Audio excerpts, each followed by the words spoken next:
It's your boy, D Harv. Welcome to Straight Up On Game. We have a fun-filled show for you guys. It is JUCO edition. You hear me? It is JUCO time. This time, awesome. So, it's the stars of the JUCO. So, without further ado, Dwayne Wright, the running back guru. What is going on, fellas? Man, I told you about D Harv out there in Florida somewhere. It looks like he in the Florida tropics. Man, we trying to make sure your Wi-Fi is working correctly. We can see bits and pieces of you. But before I even get started, we're going to bring on our other co-host, man. Awesome gentleman. I don't know scholar, our brother, Bryan Welch. Hey, what's going on, everybody? What's going on? What's going on, Bryan? Yes, sir. Yes, sir. Great night for sports. What's going on? Hey, it's D Harv. How about them Gators? Yeah. There we go. See, I decided to show California some love. All right. So while D Harv, he's working on his look like he's working on his Wi-Fi there. We're gonna get started on our show. We have a great JUCO exclusive tonight. I cannot wait. We have tons of viewers that's going to be on. I mean, when we talk about junior college football, man, there are so many people that came out of JUCO. We're talking community college. We're talking about the gurus from all over California, all over the nation.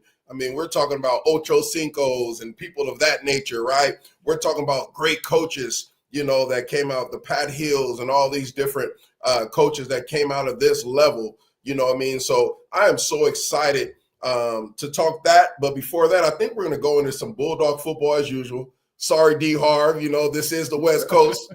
We got to talk about the Bulldogs for a little bit, for a couple of minutes. So Bryan Welch, go ahead and, lead us off with that. You know what, Dwayne? I mean, it was a sad night at Valley Children's Stadium over the weekend. You fall by 1 to Hawaii, Fresno State falling 21-20. Bulldogs offense did not look good. Had only had 176 yards of total offense.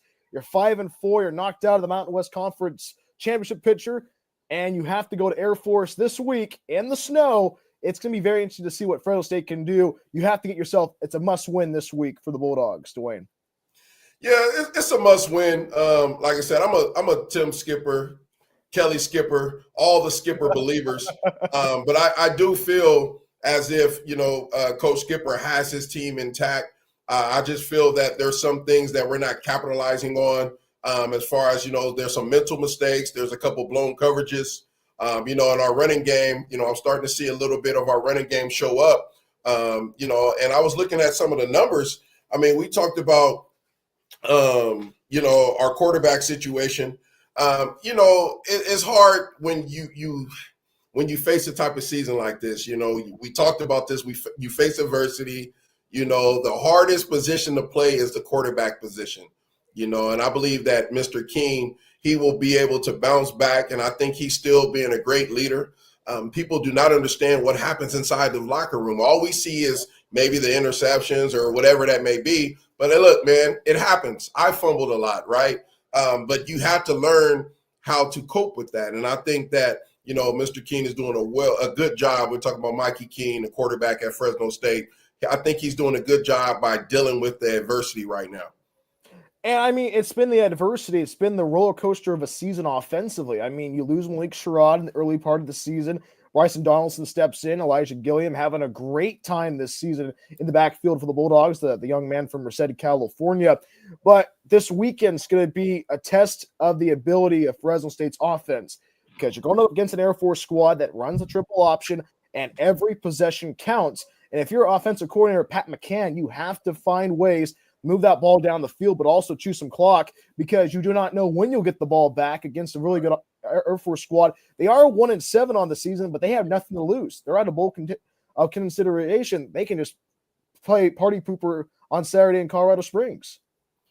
Well, that sounds something like Florida State right now, but you know, but I can truly say that when a team has nothing to lose, you know, especially the coaches feel that they can play younger, you know, ball players or whatever that may be, try out some of their younger players, maybe bring a couple freshmen up. You know, you're going to see some bits and pieces of some greatness. But I truly believe this is a time for Fresno State to capitalize. Again, we're not out of it, all right? We're not by far out of it. So we have to make sure, I say we like I'm still playing, but, you know, Fresno State have to just make sure, right, they just have to make sure that their defense is tight and special teams. I truly believe this is the week to work on the run game and also to perfect special teams. We're going to be coming down the end of the road, right? And you know, when it comes to October and November, it gets colder. You know, your thought processes may not be there. It's all about preparation. So I'm looking for a big game, a big special team game out of the Bulldogs. And the thing is, you remember the games in November, and the Bulldogs play against Air Force. They go up against Colorado State for senior night, and they travel down to Pasadena to take on UCLA. We know UCLA is struggling, but that could be a very interesting game at the Rose Bowl for the final week of the regular season. So this Bulldogs are not out of the season yet, but you got to find ways to pull victories out of the hat, and especially on Saturday, Dwayne. I was on the sideline covering the game for our news station here on the campus for Fresno State, and it was just the penalties. It was the penalties that drove Hawaii down the field. If the Bulldogs can minimize the penalties this weekend against Air Force, they'll be set for their 6th win of the season. Yeah, and I agree. You know, I really agree. I believe as far as, you know, Colorado State is pretty even, I believe, on the totem pole with the wins and losses compared to the Bulldogs, right? But then in the rounds, but then if you look at UCLA, I believe we lead in a series with UCLA. That's right. I can remember us playing UCLA back in the day, and also, you know, playing out in San Jose and UCLA having their tough defense, and, you know, Pat Hill just saying, you know what, it does not matter who we play, right? But when you go to the Rose Bowl, it is a tough place. All right, it's a tough place to play. You may get attendance, you may not, you know, and right now I believe UCLA is in a great position. And, you know, they're in between making a decision on the head coach and whatever they may be doing. But truly, they have a great defense, but I know offense struggles. So I look for the Bulldogs again when it gets to that time. Special teams and the run game is very, very important to bring that win home. And you do bring up a very good point there, Dwayne. There was a missed PAT, unheard of, especially on Saturday for Fresno State. If you can fix that mistake, you'll be cooking. I know D Harv wants to get on this conversation. I know Florida State out of the picture right now for the college football playoff and bowl contention. But I mean, D Harv, being on the East Coast, what do the people on the East Coast think about what's going on with Fresno State and the Mountain West, like with conference realignment as well? I mean, with the end of the season being near. Man, y'all better tighten up. But hey, that conference is pretty decent. Because my nephew went to Nevada, so he played 2 seasons at Nevada. Yeah, Mo Harvey. Yeah, he played with 2 seasons with Cap. So he went to JUCO at Reedley, and yeah, he set the interception record out there, like 22 interceptions in a 2-year span. So yeah, he was a bad boy. So I don't know why he ain't get in the league and on somebody's team, but you know, the Saints gave him a try, but and the Dolphins, yeah. So I definitely heard of that name, and I spoke with that young man, and you know, I believe he's trying to get into coaching and do some good things. But you know, moving forward, you know, again, we're going to wrap this section up, and I know we have a great show to all of our viewers out there. We have Justin Berna, head coach of Coalinga College, known as West Hills College, and we also have another legend, Fresno State legend, CFL legend, NFL guru, DB coach guru, Dante Marsh. and I believe Porter Needs is going to be on as well from West Hills College. But when we come back from this commercial, we're going to bring on Justin Berna, and then we're going to tap in with Dante Marsh, and we're going to talk some JUCO football, and we're going to get deep into it. So I will see you guys in about 30 seconds.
All right, we are back. We are back, man. That was the Heritage Bowl, little commercial there, a little quick preview of the Hall of Fame honoree banquet in San Diego on January the 31st, where we get all of the best of Southern California, Los Angeles versus San Diego. And I heard it was going to be California versus not Florida, but New York.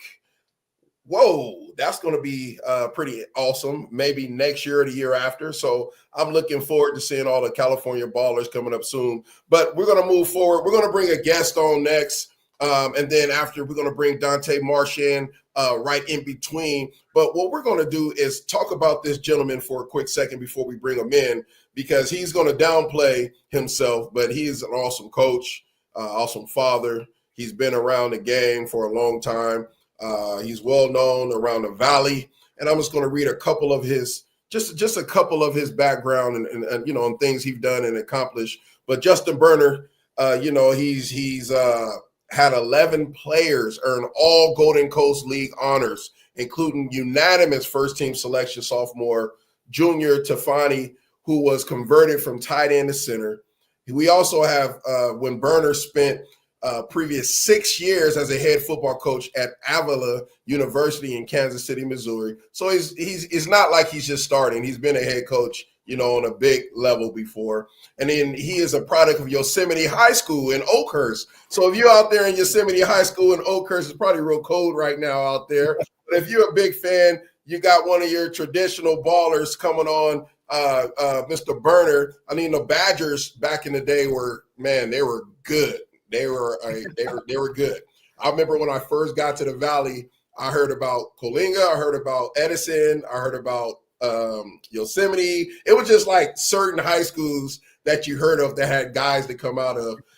But I was so happy to have Berna. We actually played together, y'all, in college when we was at West Hills College in Coalinga. And it was such an honor. He played H-back, so he blocked for me a little bit. And he said he just bumped into people, but I doubt that.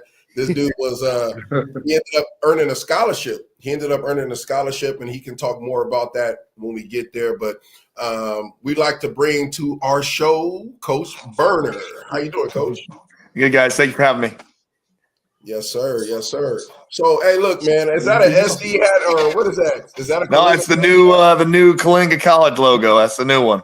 Oh yeah, that looks that's nice. The new one. I like that. So tell us a little bit about what's going on, Coach Berna. Like what's happening nowadays, man? Like what's going on with the Big C? Well, a lot of things with us just at West Hills, you know, now Coalinga College. The biggest thing is just we're going to be eventually the goal is to be 3 campuses, right? When you and I went here, Dwayne, it was just Coalinga only, so it was West Hills College. Then we became West Hills College, and they had Lemoore campus. Now we have the Fireball Center, which is growing, and eventually the long-term goal is going to be another campus there in Fireball. So you're going to have 3 campuses, and that's what we started kind of changing our identity a little bit of our own institutions as we go, because we're not just West Hills anymore. We have 3 different colleges within the district, as we say. All right, so there's awesome movement with the growth. Yep. District. You know, we're bringing in lots of sports within that college realm. How is it? And this is a JUCO special because we want to hear it all. So, like, how is it with recruiting? What is it? Is it a different style of recruiting now since you have those campuses, or tell us? Not really a different style. What's really changed us is, you used to get the bounce back guys. We had a few my first 3 or 4 years. Now that's changed with the portal. You don't get a Dwayne Wright. You don't get a guy that's maybe committed to a school and doesn't make it. Maybe it's an academic issue or a test score issue or whatever it might be. You don't have those guys anymore. They're in the portal. Or a guy that's ineligible from the 4-year level that needs to go take a year at junior college. Nope, he's going to go in the portal and he'll just maybe he'll drop a level. I don't like saying that kind of stuff, but maybe he goes from FBS to FCS or whatever, FCS to D2. That's what's really affected us, right? It really has affected our recruiting, our kids out. Is you see now they're going to that's their first step. You see their first step's going to be the portal, then JC after that. It used to be JC, right? Send a kid to JC, get him eligible, and now that's not the case, right? He can go sit. He might be a guy that I just had a young man from Penn State go to another school last year that I talked to the coaches at the school that he ended up going to and how they're going to get him, and they're going to sit him and get him eligible there and kind of use that year as a year that we would used to bring him in for, right? So it's just changed that whole dynamic hugely. And also, and this is a really weird thing to say, if you've got manpower, right? If you've got all of us in a room, we can go on the transfer portal as an NCAA institution and go through all the lists of guys that have entered the portal and go through and get all their information, all their film, have it ready. Or are you going to fly out to California and meet with me in my office? What's easier? Right. And so it's changed the game a lot with all the guys at our level. And you've really seen it affected everybody, right? Schools like Riverside, San Mateo, they even complain about it where they're like, hey, this kid 6 years ago was a Power 5 kid. Now he's barely scratching and getting, a MAC offer, only has 2. And he's like, a few years ago, that guy's going to big time football, as we've had guys where it's like, man, I think this kid's really talented and he's going FCS ball, and which is by no means bad, but I mean, it's changed the whole dynamic. It's changed everything. Hey, Coach, this is Bryan. I know that you and we've had a lot of great conversations. I know I'll be speaking with you tomorrow for our pregame show on the Falcons Audio Network on Saturday between Coalinga College and Los Medanos College.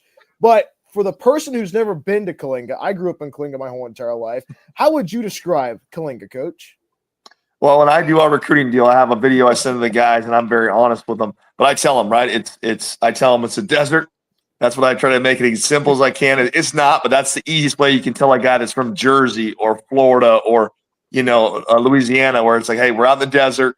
We're about an hour from Fresno, 2 hours from here, just so they can kind of get an idea. I have a little map picture. I show them where you're located, what the climate's like, where I'm like, hey, it's super hot in the summer, but it's pretty nice once you get through. If you can get through, July and August, September, October, November, it's pretty nice the rest of the year if you can get through those couple months of getting acclimated. But I tell them, small town, you're going to love it or hate it, right? If you're going to walk into the grocery store, they're going to see your shirt and go, hey, who you playing this weekend? And try to talk to you, and you're going to love it or you're going to hate it, right? There's no middle, right? So it's one of those things where you got to embrace the small town. They're going to know you play at West Hills. They're going to know you're not a high school guy. There's only one high school in town. And so they're going to know right away when Dwayne Wright walks in at, 6'1", 6'2", 2 whatever, and says he plays running back. Well, it ain't the kid from the high school. Right. And so they know right away that you go to school there, same as me, right? Blue-eyed kid that's 6'2", whatever, walking in. They know I didn't go to Coalinga High, right? So they know right away, all right, these guys play at the college. So you kind of have a little bit of I wouldn't say a target because that's a negative connotation, right? But right away, me, Dwayne, right? I know Dante will be on later. He's a big old monster, right? Dante, he walks down the street. They know we played it at the college. We played at the college, right? We play football, we play baseball, basketball, whatever they're going to say, but they know that we're college guys, and that's good or bad. And you can embrace that. Like today, literally, I got 2 guys in my house finishing up dinner. We had the player of the week dinner this week. Demarion just left actually, and we did the USDA, the food distribution, the canned food drive. We did it today in town, and you can embrace that and be part of the town, or you can. Sit in your dorm room and just want to play football and, go to class and do your, to-do list and check the boxes and be done. or you can embrace the small town and people, enjoy it. And, I hand out little helmet stickers at practice. And today I go to Faster to get a drink. And one of the little kids, hey, the helmet sticker coach, so just how you want to embrace the town, right? How you want to embrace Coalinga as a small town. But I just tell them, hey, we're small town, desert, family feel. People are going to know who you are, good or bad, right? You got to embrace which way you want to go with it. And some kids love it, and they leave here and never have the same experience ever again. I didn't. I went to a big city, right? And, I went to St. Louis, so it was a lot different from what I was used to growing up, going to Yosemite High and West Hills, and all of a sudden, oh my gosh, we're right near the airport. We're right by a casino. We're right, this is crazy. And so it was a total different experience for myself. And I know on your Twitter page, or X as we're calling it now, you say #culture over scheme. Where did that come from, Coach? A book, actually. And actually, it's funny because after I read the book, I started saying that, and I've taken a lot of things from that, but it's a Bill Walsh book. And there's a saying he has in his deal, and he took over the 49ers. They were not good, right? Everyone thinks they were good, this great franchise, when he took over, and they were not good for multiple years. But, he started from the ground up, from meeting with the secretaries, and we can't do all the stuff that he did at our level, high school, and even at certain college, universities can't do it. But his thing was, can you build that culture from ground up where, and I talk about it, and our guys probably don't understand it all the way, but I want a guy, right? Porter sitting right in front of me on a beanbag chair, sitting here watching football. But I want Porter to walk through campus and everyone know that he's a football player at West Hills, not because, he's 6 foot whatever and he looks like a wide receiver, but because he's got a 4.0. He carries himself different. When he sits down in class, he's in the front row, that he's saying hello to people, all those kind of things. That's what we want. But we talk about culture is because you're not going to win every game. There's going to be, it's junior college, right? There's going to be years where you're not as good. There's going to be years we win the conference championship at 22. I'm wearing a shirt, and the next year we're 5-5. That's junior college life, which is not always fun because you want to have guys for multiple years. But can you have the culture where you don't have issues, right? We have a deal, and we don't have it in our locker room because parents, but, Dwayne knows we played junior college ball. We've been around rough guys. Like, we're not going to carry a weapon, right? We're not going to do drugs. We're not going to do these. We're not going to hit a female, right? The things that, what are you trying to accomplish? And I think what gets confused with the word culture, right, is it's said at so many levels and different ways of what does that mean, right? What my idea is we're going to take care of each other, right? We're going to do the best we absolutely can, right? And we're going to earn everything we get. If it's a C in the class, we earned it. If I squatted 405, I earned it. Or if I benched 405, I earned it, right? Whatever it is, and that's my goal, because eventually, right, I'm going to only have them for a very short period of time. They're going to move on from their place, and so might be a year we go to a bowl game. Hey, that culture is good, right? Or might be a year we're 4-6. Oh, is our culture bad? Sometimes your culture is good, you're just not as talented, all right? And so that's what I want to strive for every day is our kids are going to class, we're going to do community service, we're going to study hall, we're having good practices. The biggest issues I want to have as a coach is on the field. Guys are chirping because of a competition drill. That's all I want to deal with. That's what I got to deal with. Then we're doing the right thing, right? If guys aren't going to class, aren't going to study hall, I got 10 guys to punish every day, then we're not doing what we're supposed to do. But that's what I talk about it. And then it goes right into the other stuff that people always ask about is win the day, which is in our locker room everywhere. It's the same idea, right? And it's not just win, because you don't win. You only play 10 games, 11 if you're lucky, right? Dwayne and I got to play a bowl game together, right, as freshmen. Then we won the bowl game my sophomore year. He was at Fresno State over Laney. But if you're lucky, you get 11 games at our level. And normally you get 10, where it's like, okay, take those days away, right? How did you practice today? How did you go to meetings? Did you take notes, right? How did you go to class, or were you late?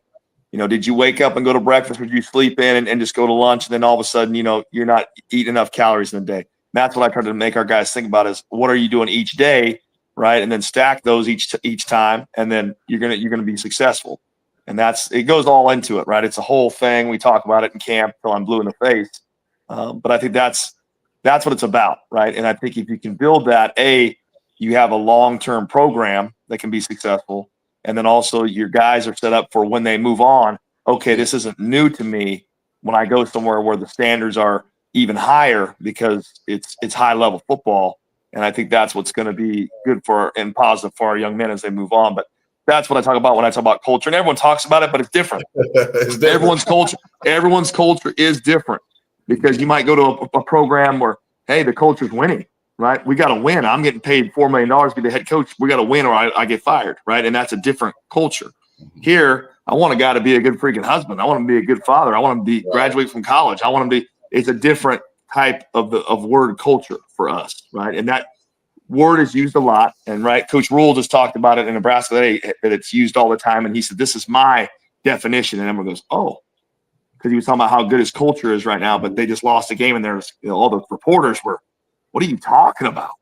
But it's not about winning all the time. Of course we want to win every game. That's what you want to do. But when you see a kid progress, his attitude, everything else, his work ethic, you're on the right track. And if you can get more guys doing it, then you keep doing it, right? You just got to get as many guys on the pulling on the same rope, whatever, another cliche thing you're going to say, right? But it's just it's what you got to do. So, but that's what I try to talk about.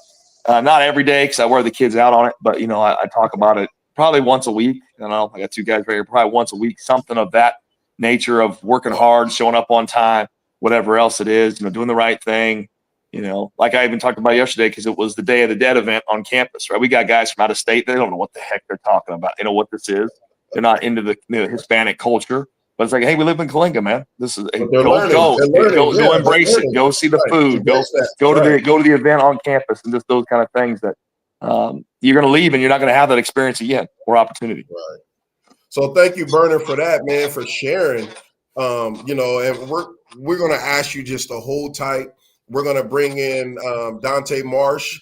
Again, Dante Marsh, Fresno State alumni, played in the CFL, won, 2 or 3 Grey Cups. I mean, all-star, all that good stuff. And he's a coach now at Laney College. So we're going to bring him on. But, Berna, we want to bring both of you back later on in the show, and we're going to talk some recruiting. We're going to talk the life of JUCO coach. Is that cool? Sounds good. All right. Thank you, Berna. We appreciate it. No problem. We're going to write to a quick commercial, and we'll be right back.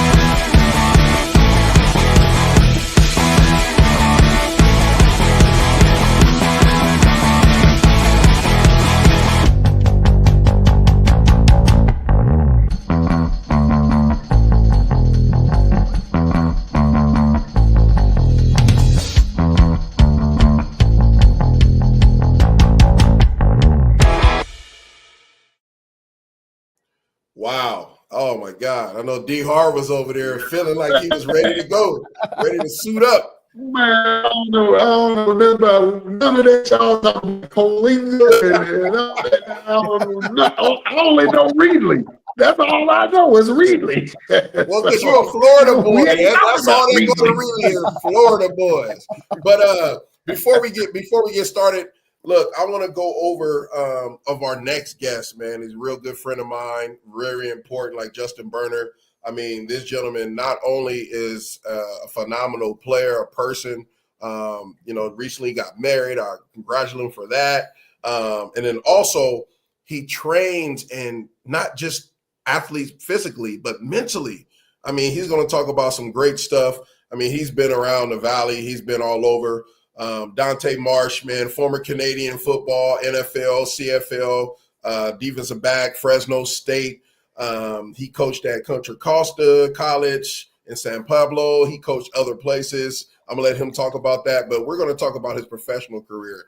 Man, look, this guy, I remember him one game. I was with the Toronto Argonauts, and they kept talking about Dante Marsh, but I'm like, I heard that name like so many times, and then I'm like, Dante Marsh from Fresno State? They was like, yeah. I was like, oh, bro. And I just remember when we played the BC Lions, I was fresh off the plane from Pittsburgh. So I retired. I was done with the NFL. And then about a week later, I ended up playing in the CFL. And, man, just watching this dude play interception of the interception, physical, get in your face, talk some head. I think back then he had dreads. They might have fell out though. And they may, he got older. They might have fell out his head. But no, I want to, without any further ado, y'all, I want to bring in Dante Marsh. What's up, Dante? What's up, D? Man, it's glad to have you on the show, man. We appreciate you. I appreciate you. Yes, sir. So sure. What's up, man? You do a lot. You do a lot of stuff, man. We're gonna go around robin just like we did Berna. We're gonna bring Berna back as well later on. But we want to know about Dante Marsh. What's going on for the fans who don't know who you are? What's going on with you nowadays? I'm coaching at Laney. I'm the PE teacher at my alma mater at my old high school, McClymonds High School in West Oakland, California. MC Hammer, Bill Russell, Marcus Peters. We got a slew of alumni from that little small school, but PE teacher, going into year 3. I'm at Laney coaching corners, still doing my training on the side, and I'm loving life. Man, tell us a little bit about your slogan, man. I don't think people really understand about your slogan and what it means. Can you tell the folks that's listening? We got a lot of folks on the show right now listening all through different social media platforms, but can you let them know what your slogan is and what it represents? The slogan came about, I want to say around 2010, 2009, 2010. This is when I was living in Atlanta. So for those that don't know, a lot of pro athletes migrate down to Atlanta. Your dollar goes so far. So I had bought a house back in 2006 out in Fairburn, south side Atlanta. So the great Milt Stegall, Darian Durant, man, it was we had full like 7-on-7 in the off season, right? So the slogan came about is just, how can they beat you if they can't outwork you, right? And it just stuck. So I was like, man, that's catchy, man. I'm gonna start putting that on t-shirts, right? So the thought process behind that is not just for athletes, it's a way of life. So if you're the garbage man, you're a dentist, a doctor, you're in corporate America, if I do everything that I can within my God-given power, then I can accept the results when I look in the mirror at the end of the day, right? So to me, your will has to be more than your skill in all aspects of life, right? So if I give it everything that I have, then I'm gonna be okay. My granddaddy used to tell me, hey, Dante, you shoot for the moon and fall on the star. What are you? You're still a damn star. So right. I just think it's been beneficial for most of my life. So, man, that's an amazing story, and I still ain't got my shirt yet, man. It's been I don't know how many years. I mean, we both like flamboyant type athletes, but I need that autograph somewhere on my back or something, man. You know what I'm saying? Like, I come on, man, hook us up. There's 3 of us on the line. Got you. All right.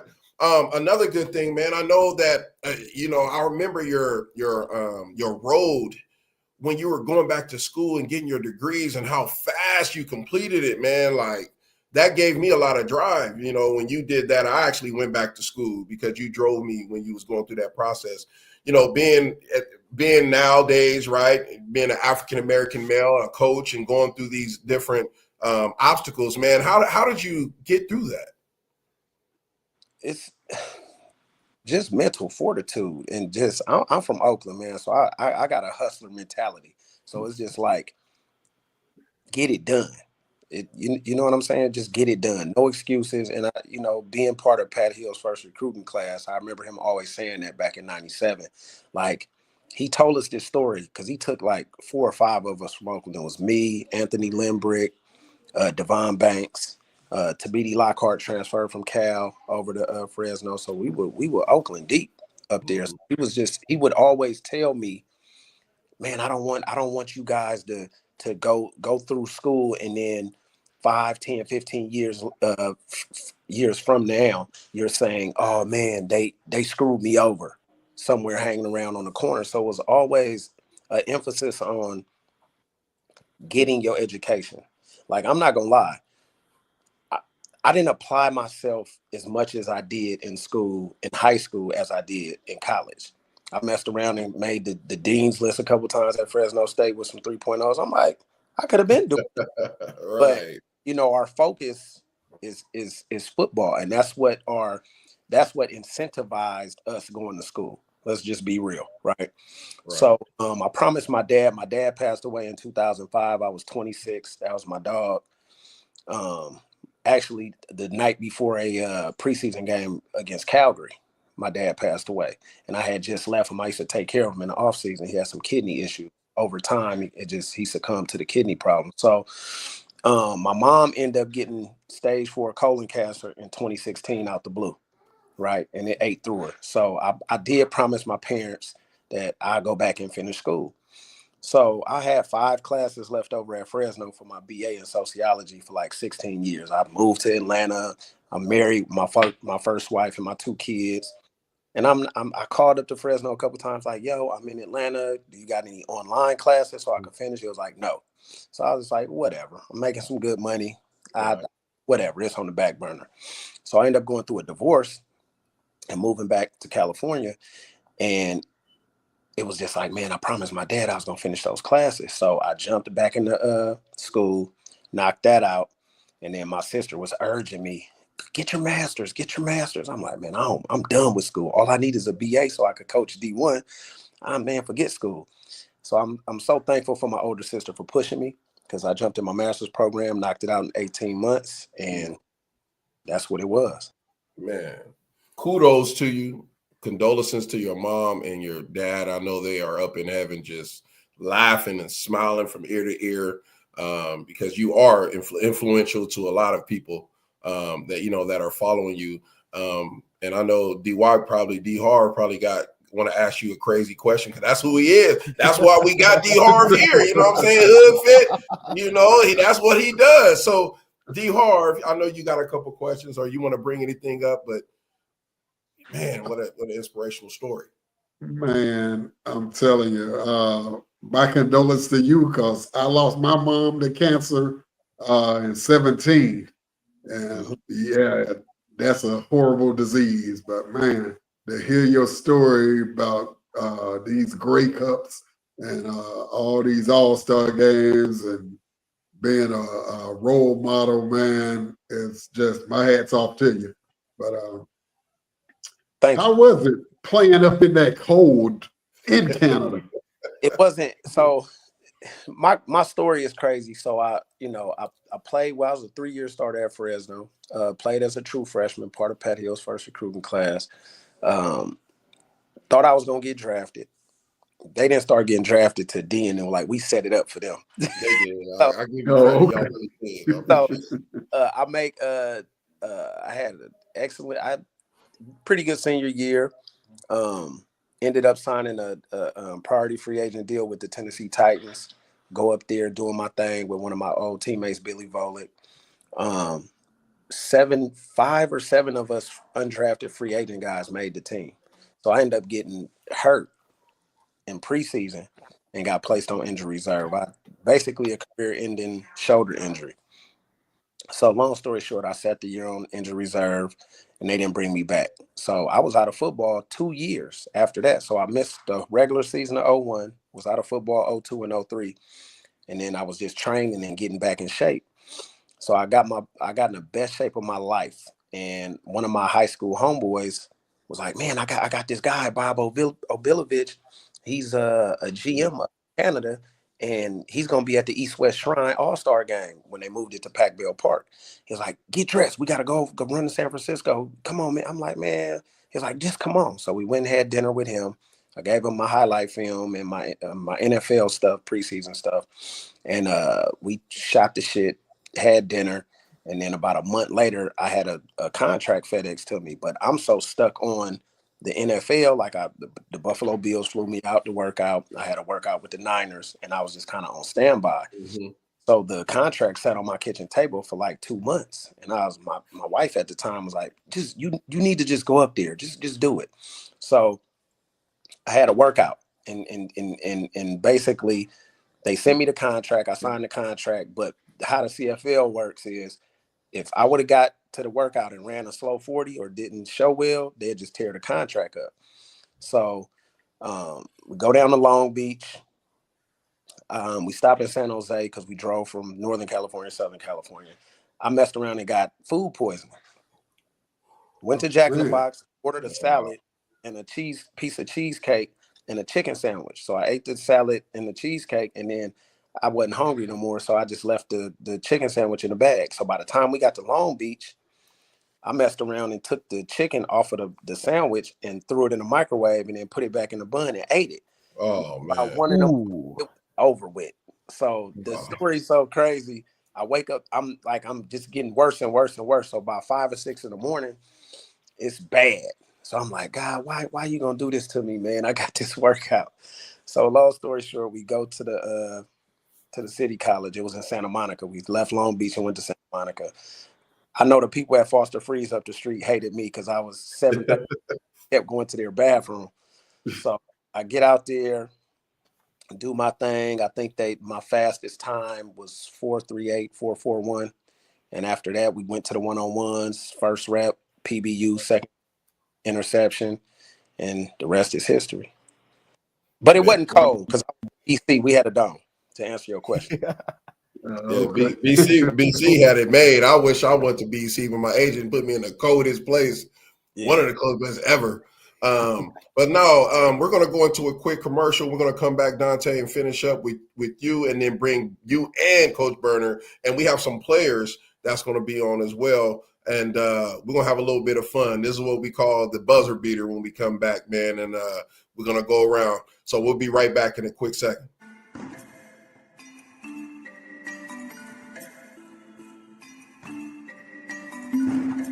Even better than Christmas.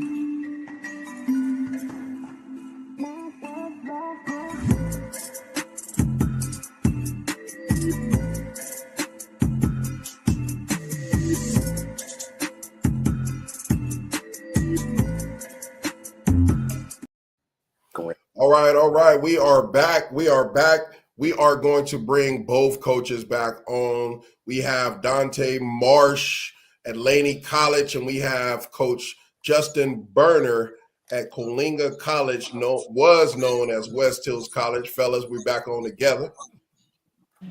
Absolutely. Yes. So we have some viewers on. Actually, they asked a lot of questions. I'm really not going to read them off just yet. We're going to get to them. But before we get to them, man, how is the coaching life now that you are, you were a player at first, right? You understood the game. You knew how the game works and operates. But now, like, knowing what goes into the hard work on the community college JUCO level, like, how is all of it now as a coach from a coach's perspective? Like, what would you tell recruits or players now? I ask so this is going into 11 years coaching for me, 10 JUCO, 1 high school. All the BS that I thought was BS from Coach Kevin Coyle, Pat Hill, Jeff Tedford, Jeffro Franklin, JD Williams, as a 18 to 21-year-old man, this is BS, whatever. Now it's crazy because when I go back up to Fresno, I'll be like, I'm regurgitating all these things that you instilled in me, right? And it's real. So I love what Coach Berna was talking about in terms of culture. The JUCO level, I never went JUCO. I went to Fresno State straight out of high school. So when I got into coaching it, I was like, damn, this is a grind, right? Especially in California, because I think we only got 9 schools in the state that actually have dorms and stuff like that. So the recruiting part of it is a little more difficult because you don't have those things in place for the handful 5 to 10 out of state guys that could really help change your program. The culture football is dying. It's because this Gen Z generation, and I'm not trying to knock the youngsters, but they just lack the passion, the grit, the drive, the self-motivation. And we're living in Twitter world now. So everybody thinks they're so much better than they really are. So me being a young 45 that still go out there in cleats and run around, I can they could pull up highlights and be like, oh yeah, Coach Mark, you had them coaches. You're like, man, he just talking. He wasn't. Right. These kids, they'll go, man, I watched some, man, you was really like that, right? So the trouble that I'm having today with today's athlete is, do you love ball? Because anytime you love something, and you have to be somewhat kind of crazy to play this game at that level in a good way. It has to be an obsessiveness about it, because a lot of these kids, they see the finished product. They don't see the daily grind. You getting up at 5, remember 6 a.m. workouts? We up, it's still dark outside. We out there in them red and blue sweatsuits, rolling around in the dirt, doing the mat drill, just throwing up, and then having to go get showered, and then go to training table, then go to class, then come back, lift weights, study tape, doing study hall, and then practice and film. It's really a job, and it requires a real deep love for it, if that makes sense. So I think for me as a junior college coach, the challenges are the culture part is what you alluded to earlier. It's hard because you don't have the time, you don't have the resources. A lot at the JUCO level, you got kids that may miss practice because they may have a job. You have kids that don't eat. You have kids that have, shaky living situations. So I think this can really help you as a coach moving forward, because you've dealt with a little more adverse situations than, let's say, if you just jumped into coaching and you was already at a D1. Oh, that's awesome. What about you, Berna? I actually agree. It's funny. I said it today. I said it directly to a kid. Do you like football or do you love it? It's exactly what I said to him in quotes to it, because it's Thursday, we're shells, and, he wanted to have a day off. Right. And so it's, as Coach Marsh said, we like Dante said it perfect. We're unique, right? We're one of those schools that have dorms. But with that come a different responsibility is I got to be around them all the time. Right. I got to be around them all the time. Some out of state kids. And I think the words that I say a lot is there's not as much self-motivation, right? Like, Dwayne, when I was a 17-year-old freshman, you were that redshirt freshman. I saw you. I got a block for this guy. I'm going to let him down, right? That was my mentality, right? I'm going to let this guy down if I don't, on split zone, cut the backside end. I'm screwing up the whole team, right? And our guys don't have that mentality now, right? Like, it's not the end of the world if I make a mistake, and it's they just don't take it. I don't want to say it's serious because they do, but it's not live or die, right? It's not, as I kind of said, they like it, they don't love it. And it's, you've got to teach them to love it and love the little things about it. And that's one thing that we can kind of get a little bit of here because of the dorms, right? Because we do have 6 a.m. weights, we do have some of those things, luckily for us, that we can kind of see. And you can really tell if a guy's a D1 guy, like he's going to make it. And you can also tell, ooh, this guy's not, right? He walks in a study hall. When I say 10 a.m., he walks in at 9:59. He's not sat down, hat off, logged in on his computer, starting his work. You can see that little differences in guys while they're here. But I think that's a big thing with this, as we talked about, this whole generation is, you have to motivate them to do something that they say they love, which is very unique to me, right? As a guy that I always felt I was undersized. All right, what am I good at? I'm physical. I got to figure out how to get better at this. Like, I was trying to figure it out, right? And it's like now it's, I'm much better than I am. I have no weaknesses. Oh, come on, man. Everyone's got a weakness. Yeah. So can we work on those things? But I think that's the hard part, and that's the challenge. And I've coached at the FCS level, the NAI level, the D3 level, and the junior college level. And it's the most unique, right? It's the most unique level because you have an array of kids, right? We're not, coach might have a lot more guys at Laney, but we're going to have 3 to 4 D1 guys a year, right? And that's FCS and FBS together at West Hills. And then we're going to have a bunch of D2 guys, NAI kids, other kids like that. And there's an array, and you've got to coach all of them, right? And you've got to coach all these different skill sets, different guys that are going to be, 5'10" next to a 6'5" kid on the O-line. You have all these different things. So it's really good. I really like the level, but at the same time, you got to wear a lot of hats. You got to do a lot of stuff. Resources aren't there. You're jumping through everything. Last night I worked our volleyball game, right? It's just, instead of finishing the film, I got to go sit in the gym at 6 o'clock and watch the volleyball game. Those kind of things, or call an extra recruit or whatever it is. But it's just the the life we live. It's a great level though. It is a great level. I tell guys all the time, I think it saves a lot of kids that don't know where they're going to go, and maybe this is their only opportunity to kind of figure out, do I really want to do this college thing or not? School included, right? Do I want to even do this?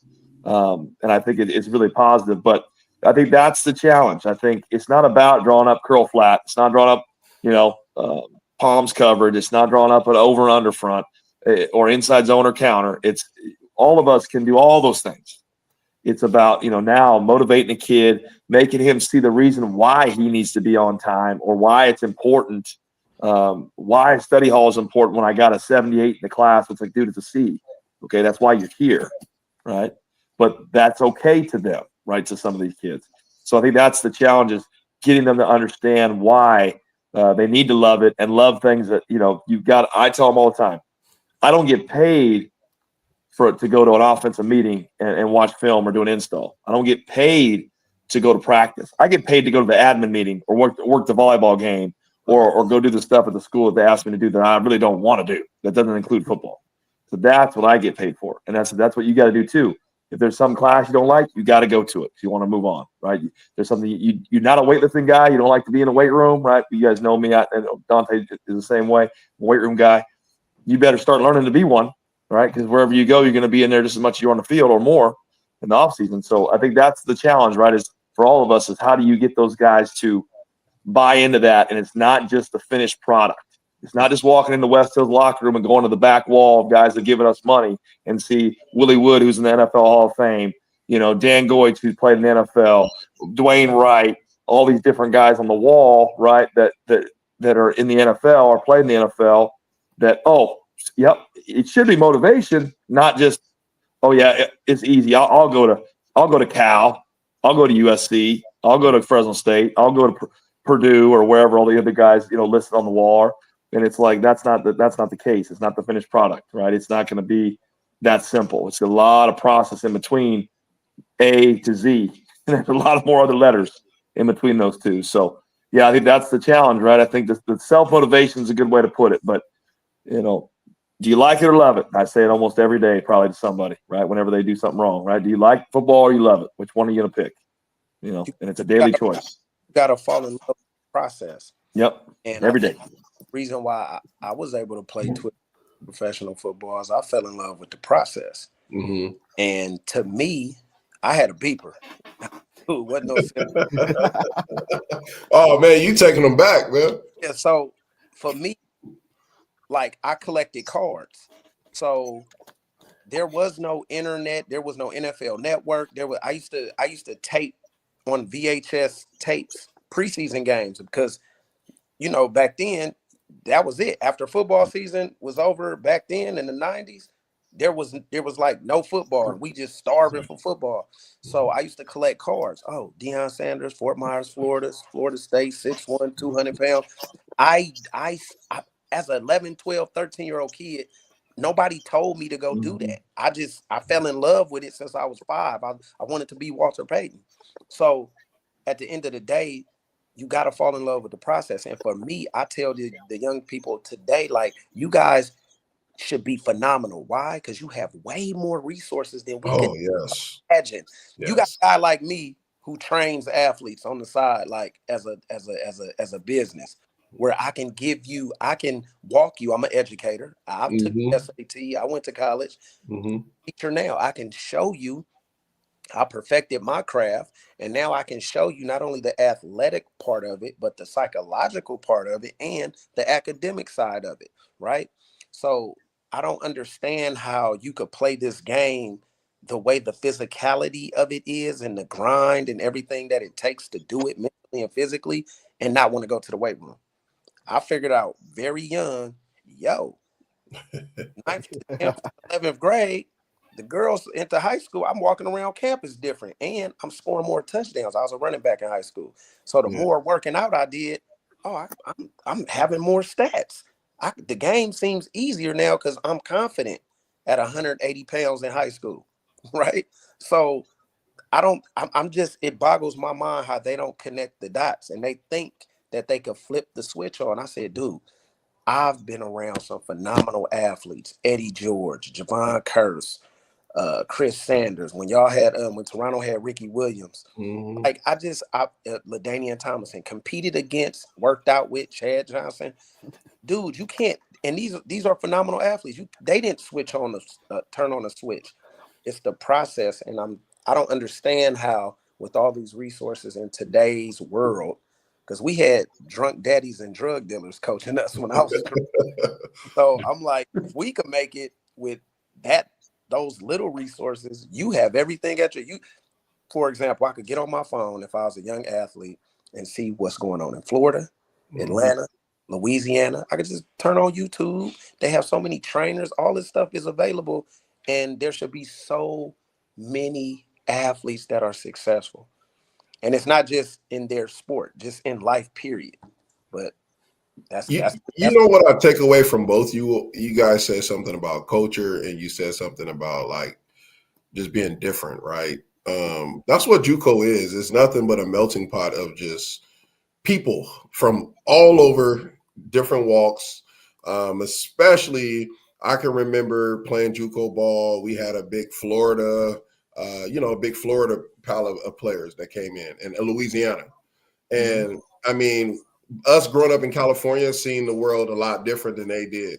Like we were really spoiled compared to some of our teammates who came from being murders. You know, we had a player, I believe, Justin, that was just got out of prison.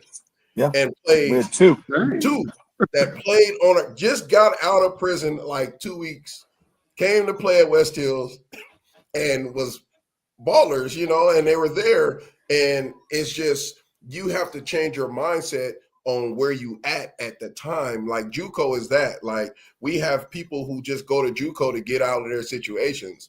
And for you coaches to do that, it's an honor because, you know, I've coached at the JUCO level too. We all coached there, right, for years, 6-7 years. And I was working on this, like the mindset, because like if you can't make it out of a JUCO, there is no way that you will be able to even step on any 4-year university or 2-year university after you leave JUCO, because what they're going to do, if you don't abide by the rules, you don't work out, you don't show up to study hall, you ain't even getting a flight. We all know that. You're going to get a what? Bus ride, a bus ticket. Well, now it's even different, right? Because I know when I got to Fresno State, back then, correct me if I'm wrong, you basically had a 4 to 5 year scholarship. Unless you flunked out of school, did something so egregious that put the university in a bad light, or you failed the drug test, all you had to do was sign that paper every summer and you were good to go. Now it's so renewable. hard. Right. Now cut them for performance based. Say, son, you didn't get it done this year. You might want to go jump in the portal. I was shocked because now you're taking away. It's so much more of a business today than it was in 1997, right? So they have these opportunities too to get money. Remember back in the day, let's say you had a funeral, somebody passed away at home. You know, even though we on scholarship and getting a program, we was still broke. So hey man, look, here go a plane ticket and get a blazer. If somebody found out, you're done. You're done. Yeah. They have the opportunity to, let's say you did slip through the crack. Deron Bland is a great example. The kid from Modesto went to Sac State. They didn't have a season during COVID. Transfers to Fresno, 5th round draft pick, and setting records with the Dallas Cowboys. Like you have an opportunity to do that. Opportunities. You know what I mean?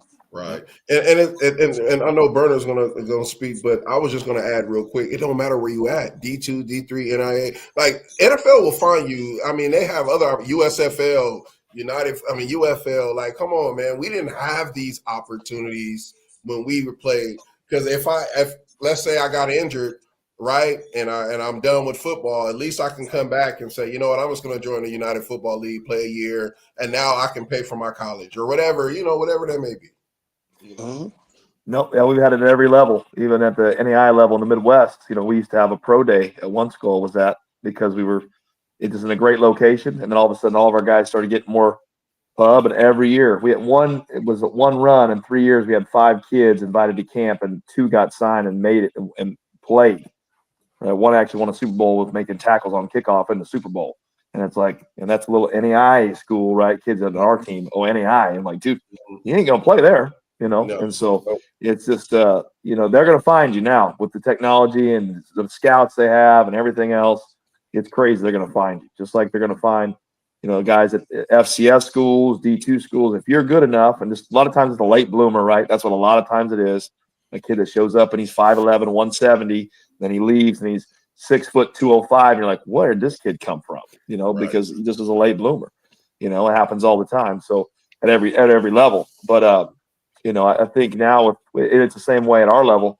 You're going to have kids that are the same way. They're going to find them. But it's if you perform, you perform. That's the end of the day, right? If you dominate, you dominate. I don't care where you're at. If you're Laney, if you're a freaking San Mateo, if you're at the right, if you do what you're supposed to do, they're going to find you, right? And so I know the portal has changed a little bit with the Power 5 schools, but you're still going to get an opportunity at Division I level, right? We had a receiver 2 years ago, had 1,100 yards and whatever many catches, guess what? He had 6 Division I offers. Doesn't matter where.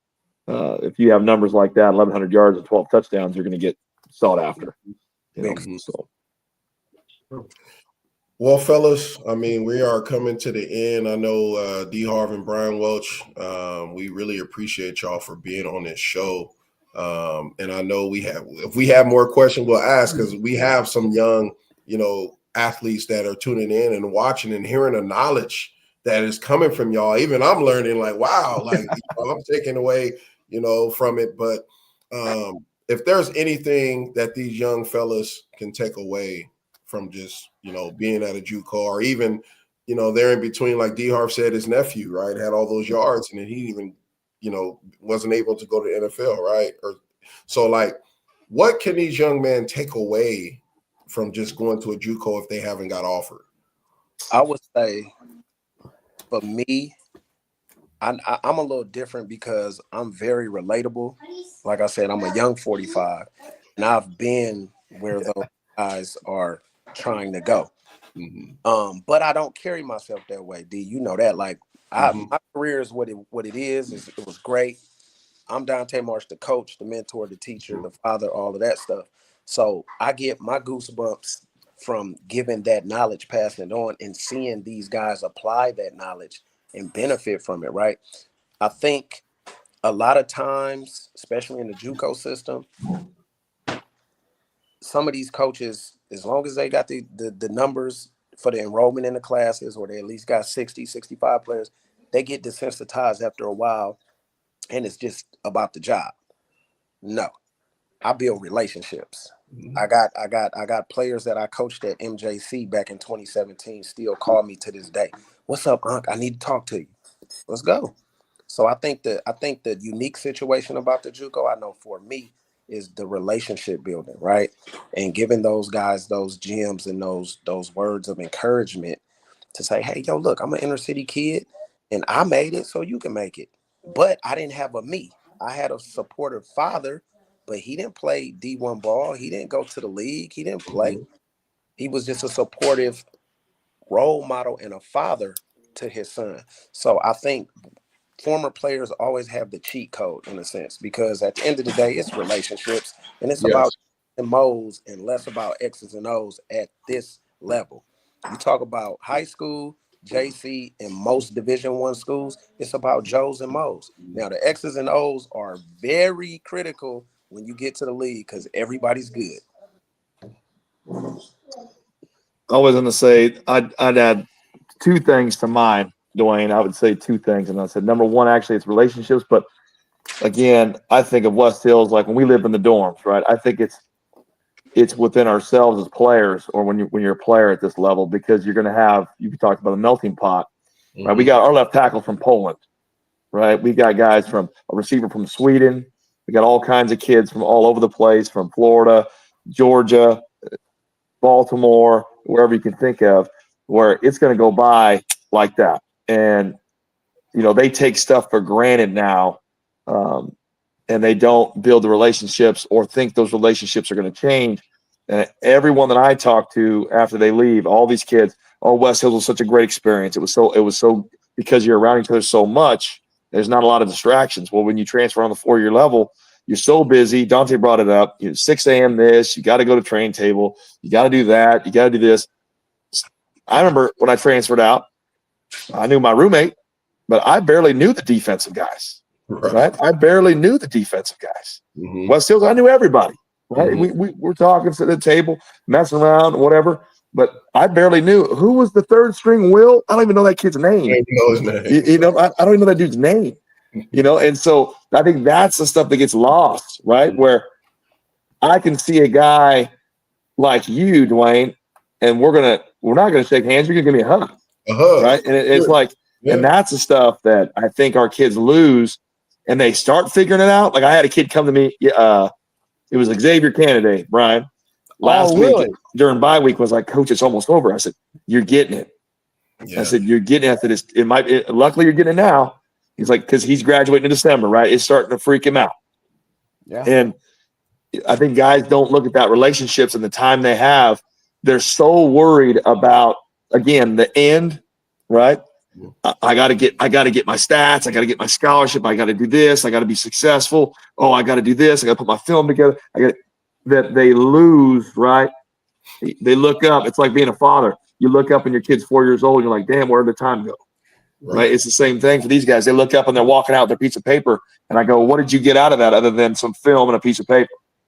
And so I think that's the big part of it is that relationships between the players. I loved my time at junior college where I wish I could have played there 4 years, and it was, I think a lot of guys go through the same thing. And when they leave, they go, damn, I messed up.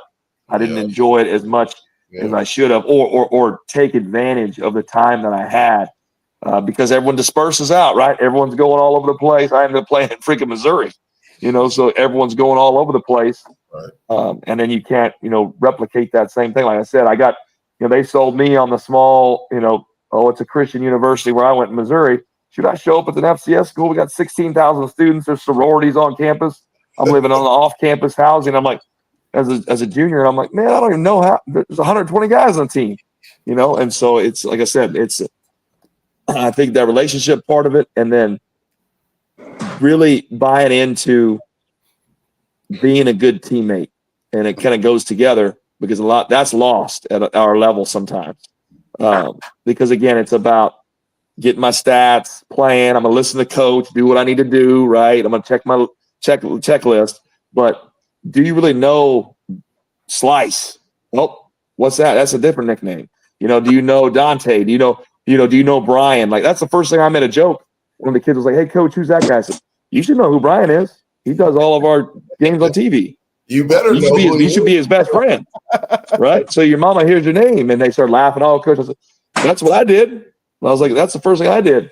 So I think it's just those things, right? The relationship building, because it goes by so fast, and they don't think that, but it hits everybody very quickly. And a lot of our sophomores are feeling it, right? They're feeling it right now, going, "Oh man, it's almost over." So, yep. And then what are you going to do? Now it's the next step, and you got to start from scratch all over again. So I think, relationship building, coaches, players, but I think as a player, man, if I could tell a young guy, enjoy the time you have, because it's going to be over so quickly. So get to know those other teammates and also experience things. And because I'm from a different walk of life from a lot of my teammates. I had both parents. I'm a white dude. I'm very open about it. I tell everybody, that I'm totally different. But it's like, hey, I got to experience seeing other people that didn't have. I was spoiled in a different way. We didn't have a ton of money. The mom and dad were driving down to Monterey to watch a game, driving to American River to watch a game, right? And it's just a lot of people don't have that. And I just thought that was normal, right? And so I think experiencing different things and seeing it from other people's point of view, going, okay, there's the hurdles that I never had to deal with, right? And stuff like that I think is powerful for people if they actually embrace it and open their eyes sometimes and see it, especially from our level at the junior college level of all the different people from different walks of life. But I think if you can enjoy that, get to know people and be open with it, and not just text each other on your damn phone, right? I think that's a different thing that we can do, and I think that's why our level can be such a great level of football. Awesome! What an awesome show. I've just learned so much. I know we have the viewers and like D Wright is always so positive. You darn right. That's what the show is about. It's about being positive. It's about learning. It's about people actually telling the truth and not BSing. That's what's wrong with this world today too. I feel that, if you just be honest and tell people like, this is what it is on the JUCO level. This is what it is on D1. This is what it is as a coach. I mean, you'll get much respect, and players will start to learn how to be responsible and communicative, like you two were saying. So, Bryan, you got anything before Harv take us out? These two guys are the legends of JUCO. And this is what we need for California for junior college, because a lot of people, like we heard this conversation tonight about the transfer portal, but junior college is a lot more wholesome. I mean, me doing the play-by-play for Coalinga College, my third season as the voice of the Falcons, I'm able to build relationships with the players and the coaching staff of Justin Berna. But the thing is, it's more wholesome, and you don't have to go to the D1. You make the relationships and you make the lasting memories at JUCO. And I'm going to always remember my time doing play-by-play for junior colleges when I'm like in 40 years, wherever I'm going to be at. I'm going to hopefully cross our fingers, hopefully. But I mean, for me, it's like I'm able to remember these moments, like riding the bus to Yuba or going to Monterey or going to Merced, getting the pizza after the games. That's right, baby. Exactly. You know what I mean? Like it's those little things that are big moments, and that's why that's why junior college is the most unique. I want to add one thing before Harv. We're going to have a round 2 with all the players on our next show. We're just going to go ahead and say it because I feel like we have the coach's point of view, and we're going to bring players on, for our whole show because we want to know, like, how do y'all feel? Like, being in JUCO is different. It's different, right? It is. So thank you, fellas, again for joining us. Harv, take us out, brother. Yeah, it's your boy Harv. Catch us on Straight Up on Game every Thursday, 8:30 p.m. Pacific Time, 11:30 p.m. Eastern Standard Time. Y'all next Thursday. Thank you, guys.